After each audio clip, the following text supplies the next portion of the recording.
अभाव अनटन दिन काटुवा तीन जन दिव्यांग भाई भौणी को सहायतार हाथ बढ़ाइले किटकिस तथा किम्स प्रतिष्ठाता डॉक्टर अच्युत सामंत।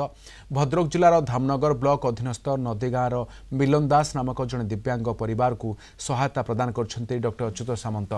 मिलन दास परिवार चलणी प्रति मासरे 5,000 टंकार आर्थिक सहायता सहित किम्स रे सब प्रकार चिकित्सा सेवा मागणार प्रदान करा। मिलन दास जड़े संपूर्ण दिव्यांग युवक।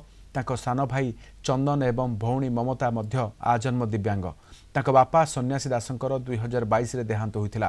ता परठारु सेमाने नाही नथिबा असुविधार सम्मुखीन होई आछुंती। सरकारी सहायता कहिले केवल भिन्नक्षम भत्ता टंका, सेथिरे सेमाने चलिबा कष्टकर हेउछि। वृद्धा माँ ए समस्तंकु रोषेई करी खाइबाकू देउछंती। घर जमीजमा विवाद लागिथिबारु गोटिए कोठरी रे 5 जनकू रहिबाकू पडुछि। एपरि स्थले मिलन एवं तांको सान भौणी रोगाक्रांत। चिकित्सा पई अर्थ बाधक साजिछि। गत 10 तारिख दिन किम्स पक्षरु जाजपुर जिलार बिरीपठारे एक मेगा स्वास्थ्य शिविर अनुष्ठित होइतिला। चिकित्सा पई मिलन निज भौणी सहित स्वास्थ्य शिविर को जाइथिले एवं भिड़ मध्य मिलन को ऊपर डॉक्टर अच्युत सामंतर दृष्टि पड़िथिला। तेणु डॉक्टर सामंत सीधा मिलन को पाखक आसी तांको सुविधा असुविधा विषय पचारि बुझिथिले। परे परिवार समस्या जानी मासिक 5,000 टंका सहित किम्स रे सब प्रकार चिकित्सा सेवा मागणारे देबाको प्रतिश्रुति देइथिले। प्रतिश्रुति मुताबक तांको बैंक अकाउंट को 5,000 टंका पठाजिबा सहित एक पत्र मध्य डॉक्टर सामंत पठाइथिले।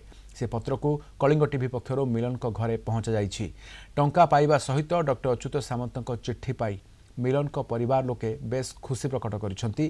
यह सहित डॉक्टर अच्युत सामंत को धन्यवाद देवा सहित कृतज्ञता ज्ञापन करिसेंती। ग्रामवासी माने सहायता कथा जानिबा परे डॉक्टर अच्युत सामंत एपरि महत कार्य को भूयसी प्रशंसा करिसेंती। डाक्तर देखा देखली देखी सारा पर अच्युत सामंत देखिले निजे निजे देखिक आसिक मो पाखक दौड़ी आसते अशेष अशेष धन्यवाद दूची।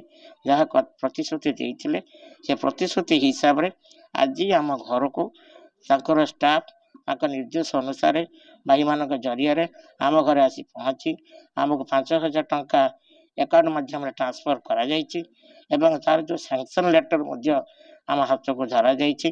तेना मुझे थ्रू शत शत नमन करुच्ची। सारे माने जो को प्रतिश्रुति जो देइतिले कहितिले 5,000 टंका भाई बहन की दवाई से सार भी आज पाई देइचंती।